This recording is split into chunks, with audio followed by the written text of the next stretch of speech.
Je vais couper aussi. Oui, oui, bien sûr. Ça, je vous laisse libre, Ouais. faire comme vous le souhaitez. Là, ça va, je suis dans le cadre? Oui, oui. Ok, C'est- d'accord. Vous êtes dedans. Ouais. Et Ok. est-ce Non, que je ne sais pas pour combien de temps on en a. je crois On se que donne une bonne demi-heure, quelque chose comme ça. oui, demi-heure, normalement c'est Ouais, bon. ça doit aller. Et vous avez une Oui, minute? oui, j'ai le temps. C'est Ouais. pour m'organiser par après. Vraiment, il y a du travail, mais une bonne demi-heure, il Ouais. n'y a pas de souci, ça. Et je veux dire, général, et l'OPL maintenant c'est qui finance et Alors, au niveau du financement. ouais. Au niveau du financement, donc on est subsidié principalement par donc le gros des moyens de l'orchestre, évidemment, ce sont des subsides. Ouais. L'orchestre ne vit pas sur ses propres rentrées financières, ça, ça ne serait vraiment pas possible. Donc on est subsidié à pratiquement 90% du budget. Les subsides, c'est en très grande partie, c'est la communauté française de Belgique. Et puis après viennent la ville de Liège et la province de Liège. Mais au niveau de l'équilibre financier, il est clair que la structure financière actuelle de l'orchestre, c'est un orchestre subsidié qui ne saurait pas fonctionner autrement. Pour la bonne et simple raison qu'il y a une logique qui est là, c'est qu'on a souvent une centaine de musiciens sur scène. Et dans la salle, on va dire 2 à 3 fois par semaine, grand maximum, on a entre 500 et 1000 personnes. Ouais. Tous ces musiciens-là sont tous salariés, donc ils ont un salaire tous les mois. Donc si on fait le compte, c'est pratiquement impossible sur les rentrées financières, au prix des places auxquelles on les vend actuellement, en essayant d'être relativement démocratique et accessible pour tout le monde. Il n'est pratiquement pas possible d'avoir un équilibre financier sans qu'il y ait une part de subsides, en fait. Vraiment, quoi. Et maintenant, enfin, les autres orchestres en Belgique, et c'est plus ou moins c'est la la même chose. situation. La situation est plus ou moins la même partout en Europe. Ouais. Si on prend les États-Unis ou d'autres parties du monde, là ça fonctionne différemment. Mais par exemple, si on compare l'Europe avec les États-Unis, on se rend compte que les prix des places sont bien moindres ici en Europe, et donc forcément les concerts sont plus accessibles qu'aux États-Unis, où directement les prix des places pour des concerts de musique classique sont très élevés, donc sont un peu réservés à une certaine catégorie de population. Je crois qu'ici en Europe, les pouvoirs publics justement subsidient ce genre d'activité, mettent de l'argent dedans, en se disant c'est quelque chose qui est d'intérêt public, on veut qu'un maximum de personnes puissent y accéder, et donc en subsidiant, ça permet de maintenir des prix assez bas et de permettre à la plupart des gens de pouvoir venir à un concert. Nous ici en plus on a une structure de prix, donc il y a des catégories de prix. Certains, quand on est en première catégorie, on oscille entre 26 et 42 euros la place, mais il y a des catégories de places inférieures qui sont beaucoup plus accessibles, où on peut payer parfois 8 euros pour une place, donc là ça permet plus ou moins à tout le monde de pouvoir assister à un concert. Et souvent, je crois qu'on a de temps en temps des tickets gratuits aussi, en fait, pour les jeunes et pour les étudiants. Oui, donc on a par exemple certains concerts, cette année on a une série qui va s'arrêter cette année, mais qui va être remplacée par autre chose, qui s'appelle Le Dessous des cartes, qui est une série de concerts commentés où on explique des œuvres. Et là on a décidé que c'était gratuit pour les moins de 26 ans. Donc vraiment pour éviter qu'il y ait une barrière de prix justement pour ce public d'étudiants ou de jeunes qui n'ont pas forcément autant de moyens que des gens plus âgés. Donc on a supprimé la barrière de prix en disant pour vous c'est gratuit, donc vous n'avez plus ou moins aucune raison de ne pas venir. Et le résultat, par exemple, les jeunes, est-ce qu'ils sont venus? Clairement, quand on analyse les chiffres, on voit que ce type de concert-là, la fréquentation des jeunes est beaucoup plus élevée qu'à d'autres concerts, quoi, clairement. En plus, on a travaillé sur cette série-là, on a travaillé souvent sur des campagnes vraiment bien spécifiques, notamment des campagnes de l'affichage scolaire, on travaille en collaboration avec l'université ou avec des hautes écoles pour faire passer le mot vraiment, pour dire cette série-là, c'est la série qu'on a identifiée comme étant la série pour le public jeune, plutôt le public étudiant, 18-26 ans, qui ne connaît pas forcément ce qu'on fait, et qui leur permet de découvrir. Et donc, en plus, comme c'est commenté, ça permet justement d'avoir une autre approche et de ne pas avoir un peu peur des œuvres, quoi. Et aussi, comme vous avez dit, la série, en fait, est-ce que les jeunes, ils ont parlé de quelque chose devant nous, enfin, par exemple, de dire oui, en fait, avec la formation, et on a vraiment mieux compris la musique classique, parce qu'en fait, si les jeunes, par exemple, moi je suis corniste, je connais un peu de la musique classique, pour moi ça me dérange pas du tout, enfin, je veux quand même écouter des concerts classiques, mais pour les jeunes qui connaissent pas du tout, est-ce qu'avec la formation, ils comprennent mieux? Ça, malheureusement, c'est justement le genre de questions sur lesquelles je n'ai pas de retour direct. Ouais. C'est-à-dire on n'a pas jusqu'à présent pris le temps d'essayer de faire une enquête un peu a posteriori, après les Ouais. concerts, qui permettent de juger de comment la série a été perçue. La série, jusqu'à présent, elle avait très bien fonctionné, elle s'est un tout petit peu essoufflée ces derniers temps, donc on la remplace par autre chose l'année Mm. prochaine. Mais elle a eu son succès, donc le fait que du public continue à venir à cette série-là, c'était un peu la logique du fait que les gens appréciaient et que ça fonctionnait. Donc nous, on avait cette garantie-là. Maintenant, dire si sur un public jeune bien spécifique, ça a vraiment marché, j'avoue que là, j'ai pas ce genre de réponse, quoi. Ouais. Et ce serait intéressant justement de pouvoir prendre le temps et peut-être mettre les moyens de faire une enquête pour étudier ça. Ouais. Je pense aussi que cette série-là, c'est une série qui ne s'adresse pas uniquement aux jeunes. Mm. Donc on a un discours un peu généraliste. Il serait peut-être possible aussi de faire une série de ce type-là, plus spécifique, vraiment avec un discours plus proche des jeunes et une manière de mettre le concert en œuvre sous forme de spectacle, peut-être vraiment spécifiquement pour des jeunes. Mm. À l'heure actuelle, on ne le fait pas encore vraiment, mais c'est peut-être quelque chose à envisager aussi dans le futur, quoi. Ouais. Et comme je vous ai dit, je suis en train de faire l'enquête de public comme ça. Mhm. Et je veux dire, par vous, est-ce que vous pensez, tout ce que vous avez vu, quel public maintenant qui viennent au Et à l'orchestre, concert? quel type Ouais. de public? Ouais, est-ce que c'est vraiment plus de gens plus âgés? Oui, oui, C'est vrai, clairement. hein. Clairement. Ça c'est quelque chose qui est indéniable. Nous, on fait à peu près tous les 4 ans, on fait une enquête auprès du public, Mm. donc le public qui vient. Mm, Enquête un peu générale sur leur goût, mais aussi sur qui ils sont, quel est leur Ouais. âge. Et donc là, c'est vrai on a par exemple, on s'est rendu compte que la moyenne d'âge du public ici, elle oscille entre pratiquement en dessous de 60 ans, entre 55 et 60 ans, même Mm. un peu plus haut. Je pense que la dernière enquête, on était aux alentours de 59 ans de moyenne d'âge. La moyenne. Ouais. Donc ça veut dire qu'il y en a beaucoup qui sont au-dessus, parce que évidemment quand il y a un jeune qui vient, il fait fort baisser la moyenne, Ouais. et il est difficile d'aller, on n'a pas beaucoup de 90 ou 100 ans. Ouais. Donc forcément ça veut dire qu'on a beaucoup de public qui est au-dessus de 60 ans. Donc oui, on a un public assez âgé, ça il faut le reconnaître. Maintenant, c'est pas nouveau non plus. Je pense qu'il y a 20 ans d'ici, la moyenne d'âge des gens qui avaient des concerts de musique classique était déjà plus ou moins la même. Oui. Ce qui serait inquiétant, c'est qu'elle augmente très fortement. Mm. Pour l'instant, nous, entre nos enquêtes, on a remarqué qu'il y a une certaine stabilité au niveau de l'âge. Mais il faut constater que ce qu'on propose a tendance quand même à attirer un public plus âgé. Il y a aussi un peu une logique par rapport à la mise en forme du concert. C'est un concert où on vient, on est assis dans une salle, c'est assez calme, c'est assez paisible. Mm. On sait bien que ça va plus plaire à un public qui est un peu plus âgé qu'un public plus jeune qui veut peut-être aller à des concerts où on est debout, on peut bouger, boire un verre, etc. Mais malgré tout, il faut reconnaître qu'on a un public assez âgé. C'est pas pour moi c'est pas il ne faut pas s'en inquiéter outre mesure. Mm. Je pense qu'il faut essayer de faire en sorte justement de s'adresser à tous les publics, Mm. et il y a des gens de tous les âges qui viennent. Mm. Mais il ne faut pas non plus être complètement apeuré par le fait que notre public est plus âgé. Mm. Je crois que c'est comme ça, comme je dis, c'est comme ça depuis longtemps, donc on peut aussi fonctionner comme ça sans problème, quoi. Ouais, ouais. Et quand on joue dans les écoles, prisons, tout Ouais. ça, vous avez dit, enfin, on n'a pas des résultats tout de suite. Mais comme vous avez vu, c'est comment quand on joue là-bas, pour les enfants par exemple, Ouais. pour les... Alors là, il y a deux choses différentes, hein. Ouais. Il y a une activité qui est vraiment une activité purement pédagogique et scolaire, Mhm. où là, c'est plus, on va dire, on essaye en quelque sorte d'éduquer un public futur. Ouais. Donc, ici, que fait l'orchestre? On a une cellule pédagogique, donc c'est pas moi qui m'en occupe directement, c'est lié à la programmation, mais il y a une personne qui s'occupe de ça, Ouais. qui en fait envoie des animateurs dans différentes écoles, Mhm. souvent des écoles primaires, Mhm. parfois un peu de secondaire aussi, mais c'est plus facile que le primaire. Et là, ils vont un peu initier les enfants à la musique, leur faire découvrir des choses liées à la musique. Et puis après, les enfants auront l'occasion de venir souvent à une activité ici avec l'orchestre, donc des répétitions souvent, qui sont ouvertes au public, où le chef va un peu prendre en charge les enfants.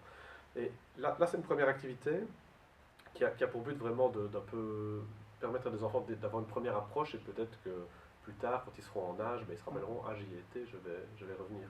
Après, il y a une autre activité, c'est plus l'activité de type social, où on joue, on a joué oui, des centres pour jeunes délinquants, dans des centres pour des enfants handicapés aussi. Mm. Là, la démarche est différente. Ce n'est pas une démarche qui est censée avoir une retombée sur le remplissage, sur le public qui va venir à l'orchestre, mais c'est plus une démarche où on considère que notre rôle aussi, ce n'est pas uniquement de faire des concerts dans notre salle et de dire vous devez venir chez nous pour écouter de la musique, mais c'est aussi d'aller vers des publics qui n'ont pas l'occasion de venir chez nous parce qu'ils ont des difficultés d'ordre social ou physique. Donc ça, c'est vraiment deux choses différentes. Mais voilà, c'est des activités qui font partie pleinement de ce qu'on fait ici à l'orchestre. Ouais. Je regarde parce que chaque fois il peut enregistrer 20 minutes, ça va, on a encore. Sinon je coupe. Est-ce qu'on a des liens entre chez nous et par exemple National et les autres orchestres? Est-ce qu'on a des formulaires ou des abonnements? Des choses communes, non, pas vraiment. Ouais. Parce qu'en fait, on remarque que la fréquentation des orchestres est très très fortement liée aux facteurs géographiques. Je prends l'exemple ici à l'orchestre. Oui. On remarque dans nos enquêtes, etc., que notre public est à 90% des gens qui habitent dans la province de Liège. Et je suis certain, je ne connais pas les chiffres, mais je suis certain qu'à Bruxelles, à l'Orchestre national de Belgique, ils ont sûrement une zone géographique qui est fortement liée autour de Bruxelles. C'est souvent la même chose en Flandre, peut-être à Anvers ou à Gand. Donc, je crois que en fait, les gens, comme la proposition musicale de l'orchestre ici ou celle de l'ONB n'est pas fondamentalement différente, on joue un répertoire qui est plus ou moins le même. Je crois que le premier facteur de choix des gens, c'est pas tellement l'orchestre, c'est plutôt le fait que ça soit proche de chez eux. Ouais. Surtout qu'on sait qu'ici en Belgique, les gens contrairement à des pays un peu plus grands, ont très vite des réticences à faire des grands trajets. Ouais.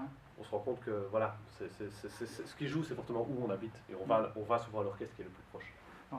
Ouais. Et, en fait, est-ce qu'on a déjà pensé ou est-ce qu'on va faire, par exemple, moi je travaille au Théâtre Namur aussi, comme ça, job étudiant, ouais. Et il y a des gens qui ont dit, ah en fait, pourquoi le Théâtre Namur, on fait pas lien avec l'OPL, que par exemple, s'il y a un concert, on peut organiser, qu'on va tous en gare et on fait bien. Est-ce qu'on a des projets comme ça ou... on en a déjà eu. Maintenant, c'est parfois difficile. Je pense par exemple au Théâtre de Namur, on joue de temps en temps au Théâtre de Namur, l'orchestre y va. Donc c'est un peu difficile de demander au théâtre d'organiser un quart pour venir chez nous alors qu'il y a un concert qui va se faire chez eux. Donc c'est un peu délicat. Par contre, ce qu'on fait ici à Liège, on travaille pas mal avec des centres culturels. Donc à Liège, il y a toute une série de centres culturels autour de la ville, qui sont des lieux qui ne savent pas accueillir un orchestre, parce que les salles sont soit trop petites ou ne sont pas adaptées. Donc ce qu'on fait, c'est qu'on travaille avec eux et on leur propose justement un certain nombre de places sur certains concerts que les gens réservent via le centre culturel et qui leur permet de venir ici. Alors généralement, comme ce sont des gens qui ne sont pas habitués, qui ne connaissent pas bien l'orchestre, on organise une petite visite ou bien une introduction, on leur explique l'œuvre, etc. Donc ça on le fait, mais c'est plutôt local pour l'instant. Maintenant, peut-être que ça pourrait se faire aussi à une échelle un peu plus éloignée. Jusqu'à présent, on n'a pas encore vraiment eu l'occasion de l'organiser. Donc c'est quelque chose qui se fait plutôt au niveau local. Ouais. Voilà. Enfin, vous pensez que ça vaut la peine ça coûte pas trop cher de louer par exemple une voiture en gare et on vient ici à Liège, ça coûte quand même cher, non? Oui, le problème c'est que ça risque de coûter cher et moi pour l'instant c'est des investissements qu'on ne saurait pas intégrer dans nos dépenses. Ça veut dire que le coût on devrait le répercuter sur le coût que le public va payer. Ouais. Donc si il faut vendre une place plus un déplacement, ça peut déjà faire une place relativement chère. Alors est-ce que ça va fonctionner auprès des gens à l'extérieur? C'est un peu un pari. Et puis surtout c'est pas mal de gestion.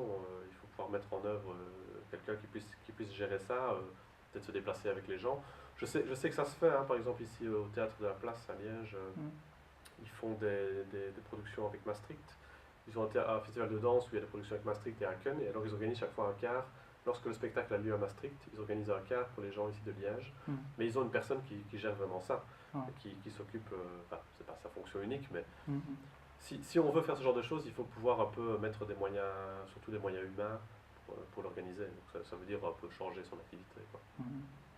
Et chez vous, vous êtes combien pour travailler chez promotion ou communication? La communication, on est en fait 4 personnes, mettons une à mi-temps enfin, deux à mi-temps en fait. Une à mi-temps, vrai mi-temps, et une qui fait la moitié de son temps à la communication et l'autre temps à la billetterie. Donc en fait, on est quatre personnes, mais avec beaucoup d'activités à gérer. On n'est pas assez, quoi. C'est-à-dire qu'on a par exemple une activité Internet où on a une personne qui s'occupe pratiquement que de ça, parce que pour nous c'est une activité qu'on essaie de développer assez fortement. Puis on a une attachée de presse à mi-temps, et on a moi et ma collaboratrice qui s'occuperont de tous les aspects de communication, mais qui sont vastes, hein, puisque nous on a une communication qui est à la fois une communication vraiment de masse, donc tout ce que vous voyez ici, des affichages, des spots radio, des spots télé, du flyering, des insertions presse, donc vraiment s'adresser à un public le plus large possible. Et puis nous on a une grosse activité aussi de marketing direct, donc c'est vraiment aller s'adresser à des groupes spécifiques de personnes parmi le public et leur faire des propositions très concrètes. Donc si j'ai un concert, je sais pas, de musique baroque, je vais aller chercher des publics baroques et peut-être leur faire une promotion. Et ça c'est quelque chose sur lequel on travaille beaucoup, quoi. Vraiment essayer d'avoir une communication on va dire de proximité, ou entretenir un lien assez fréquent avec du public qui vient ici, parce qu'on se rend compte qu'ici on est dans une activité où l'activité étant musicalement déjà relativement pointue, on s'adresse à un public bien spécifique qui n'est pas forcément extensible et toujours très, très, très nombreux, mais par contre c'est un public qui est assez fidèle. Donc ce public-là, on peut lui proposer des choses et créer un lien vraiment assez direct avec eux et les faire venir régulièrement. Notre stratégie est fortement basée là-dessus, quoi. Ouais. Clairement. Et vous pensez que vous êtes assez, 4 personnes, ou c'est parce qu'on n'a pas assez de l'argent pour engager encore plus de gens En fait, il y a deux choses. Il y a les moyens humains, il y a les moyens financiers. Ouais. Donc on est 4 personnes, on a un budget qui est ce qu'il est. Maintenant, si on devait augmenter les effectifs, il faudrait aussi pouvoir augmenter le budget, parce qu'une personne qui travaille sans budget, ce n'est pas forcément efficace. Nous, ce qu'on fait dans la communication, tout est plus ou moins payant. Quand je fais de l'affichage, l'affichage c'est payant. Quand je fais des spots TV, des insertions presse, la visibilité c'est toujours quelque chose de payant. Donc, et comme vous le disiez, par exemple, organiser des cars, ce serait quelque chose qui serait payant aussi. Donc il faut pouvoir avoir les personnes, mais avoir aussi les budgets. Moi, je prônerais presque plus pour avoir plus de budget que de personnes.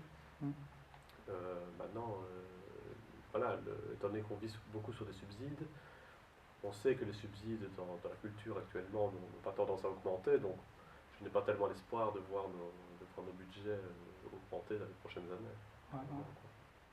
Et comme vous avez vu, en fait, la façon de communication, ça change vite aussi. Avant, il n'y avait pas d'internet, maintenant, et on a un beau site internet chez L'Opel.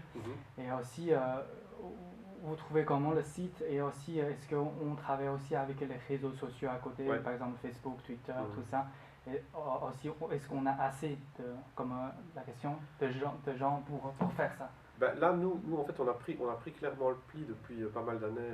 On a été dans les premiers, je pense, à avoir un site internet parmi les orchestres et à travailler assez fort là-dessus. Il y a déjà, je pense qu'il y a plus d'une dizaine d'années qu'on a un site internet.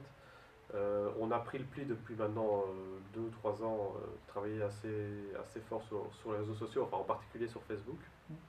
Donc on a vraiment une personne qui s'occupe beaucoup d'internet, donc site internet, Facebook. Moi je gère aussi, et c'est un élément important, notre newsletter. Donc on a une newsletter avec, on est pratiquement à 9000 inscrits sur notre newsletter maintenant, ce qui est pas mal. Je pense que c'est clairement, il faut s'adapter à ça, parce que c'est l'avenir de la communication, et on voit bien que dans certains secteurs, la communication ne passe pratiquement plus que par les réseaux sociaux, même plus les sites internet. Les sites internet deviennent un support pour les réseaux sociaux, mais le site internet en lui-même n'a plus vraiment forcément une utilité, et la foi, elle passe d'abord sur les réseaux sociaux. Mais à côté de ça, il faut faire quand même attention. Nous, comme je vous l'ai dit, notre cœur de cible, c'est un public qui est souvent plus âgé, et on sait bien que c'est ce public-là qui va sans doute s'adapter à Internet et aux réseaux sociaux en dernier. Et donc, il ne faut pas commettre l'erreur de dire on bascule toute notre communication, ou en grande partie, sur Internet, sur les réseaux sociaux, parce qu'on risque d'oublier toute une série de gens qui ne sont pas dessus. Moi, par exemple, quand je regarde mon public, j'analyse, je vois qu'on a plus ou moins 40% du public qui nous a laissé une adresse email. C'est assez peu, hein. Bon, il y a des gens dont on n'a pas l'adresse email parce qu'on n'a pas eu l'occasion de l'avoir, mais il y a aussi plein de gens qui n'en ont pas parce qu'ils n'utilisent pas Internet. Des gens qui ont peut-être 60, 70 ans, et pour eux, ils n'utilisent pas et n'utiliseront pas. Donc, ça n'évoluera qu'avec les années où progressivement ces gens-là vont devenir plus âgés et peut-être ne plus venir ici et qui vont être remplacés par des gens qui ont peut-être maintenant 40 ou 50 ans et qui vont, eux qui sont habitués à cette utilisation-là. Donc moi, dans notre stratégie, on a une stratégie évolutive, c'est-à-dire qu'on est présent sur les réseaux sociaux, on est présent sur Internet, on est présent via une newsletter qui fonctionne bien et on utilise à fond ces médias-là, mais on n'oublie pas qu'on doit continuer à faire le reste. Donc pour nous, par exemple, ici, voilà, je le montre pour le film, mais on a une brochure de saison ou des trimestriels qu'on édite tous les 3 mois. Tout le public qui vient au concert ou qui est dans notre base de données pendant un certain temps le reçoit par courrier. Et moi je trouve que c'est encore très important. C'est coûteux, c'est beaucoup d'argent, hein, parce que ça coûte cher à produire, ça coûte cher à envoyer, mais ça a un impact beaucoup plus fort que d'autres choses. Oui. Donc, oui. Je cherche le projecteur. Il est dans le fond là. Il est là? Il est juste là. Ouais. Voilà. Ça filme là en fait? Oui, pas de problème. Tu vas être sur le film. Bonjour. Voilà. Et Ça, c'est cette interruption. Ça coûte très cher. Oui, ça coûte très cher, mais de un, ça permet de toucher tout le public et donc de ne pas oublier certaines personnes. Et de deux, il faut quand même se rendre compte que la plupart des études marketing le disent, de nos jours, recevoir un courrier ou bien une brochure directement dans sa boîte aux lettres, ça a un impact beaucoup plus fort que recevoir un email. Parce qu'on sait que les gens relèvent leur boîte aux lettres, regardent leur courrier, l'ouvrent, regardent ce que c'est, tandis qu'un email, parfois on ne voit que le titre, on se dit oh je m'en fous, on l'efface. Et surtout des emails, on en reçoit des quantités énormes, ou bien des messages sur Facebook. Donc moi je ne dis pas qu'un jour on ne basculera pas, mais pour l'instant je trouve c'est encore intéressant pour nous d'investir des moyens importants dans ce type de communication parce que ça génère un vrai retour, quoi. Et petit à petit on va sûrement évoluer autrement, mais à l'heure actuelle c'est encore intéressant. Et on paye quand même aussi quand on fait des pubs dans la radio. Est-ce qu'on fait aussi à la télé ou enfin des choses plus traditionnelles, des communications traditionnelles? Bah oui, oui, on le fait toujours parce que ça a quand même toujours un impact. On fait toujours de la radio et de la télé. Nous, on a l'avantage qu'on est partenaire avec la RTBF et avec RTC Télé Liège, donc la télé locale. Donc on a des accords avec eux qui permettent que ça ne nous coûte pas très cher. Voilà, ils captent des concerts chez nous, donc on arrive à trouver on négocie sur cette base-là. En gros, on leur vend nos concerts contre de la pub. Mais ça reste toujours intéressant. Moi, je vois bien que ça par exemple, quand on fait des festivals, donc des festivals plus importants, là, on peut produire des spots télé, parce qu'on a les moyens de le faire. Et je vois qu'il y a un retour plus important, qu'il y a un retour de gens qui ne viennent pas forcément habituellement, parce qu'ils ont vu un spot à la télé. Parce que la télé reste quand même un média qui est quand même toujours regardé énormément par les gens, et qui peut toucher un public qui vient ici, clairement. Il y a aussi par rapport à programmation. Est-ce qu'on va faire encore, par exemple, avant c'était quand même beaucoup de musique classique, Mozart, Beethoven, tout ça. Est-ce qu'on a déjà fait, par exemple, pour les jeunes, des projets, par exemple, Star Wars ou des musiques de films, ou est-ce qu'on va faire ça, on a déjà fait la musique de film, il y a une affiche qui est là d'ailleurs, l'affiche rouge là. C'est assez ancien, ça date d'il y a 7 ans, à mon avis, je crois, en 2006, je me souviens bien. Donc oui, il y a toujours des projets parallèles comme ça. Donc il y a une programmation classique, des grands concerts symphoniques où on joue des grandes œuvres, vraiment très classiques. Et puis à côté, il y a toute une série de choses. Souvent on fait de la musique, on fait des projets différents. Il y a quelques années, on a fait un projet autour de Serge Gainsbourg, avec des musiciens locaux qui jouaient, et puis l'orchestre qui reprenait des choses par après. On a fait des musiques de films, puis il y a une programmation aussi qui n'est pas liée à l'orchestre uniquement, hein, donc on a de la musique du monde avec des ensembles d'un peu partout dans le monde qui viennent jouer. Donc oui, clairement, je pense que le fait, ici la salle philharmonique, on la gère et on fait toute la programmation de la salle philharmonique. La salle en elle-même est aussi un élément d'attrait, c'est-à-dire qu'on peut programmer des choses différentes qui permettent à un certain public de venir peut-être pour la première fois ici, et d'être en contact avec la salle, et puis finalement peut-être d'arriver en contact avec l'orchestre et se retrouver à un concert d'orchestre, parce qu'ils sont venus une fois, puis ils ont reçu un dépliant, et ils se sont dit, ah ben j'y retournerai bien, j'irai bien voir ça. Ça c'est un élément important évidemment, hein, toute la programmation annexe. Ok, ça va, c'est plus ou moins toutes les questions. D'accord. Et vous avez quelque chose encore comme ça à dire par rapport à la musique classique, ou par rapport à l'OPL, par rapport la situation. Ouais, la situation de l'orchestre, elle est assez stable pour l'instant en fait.